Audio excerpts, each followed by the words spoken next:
रञ्जिनी नित्यप्रकाशिनी चैव स्वप्रकाशस्वरूपिणी महालक्ष्मीर्महाकाली महाकन्या सरस्वती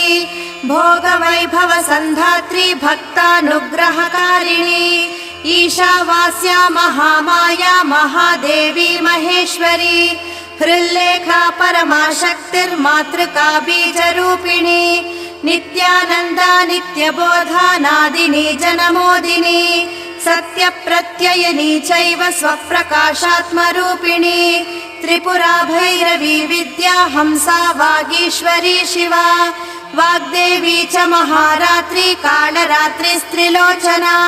भद्रकाली कराळी च महाकाली तिलोत्तमा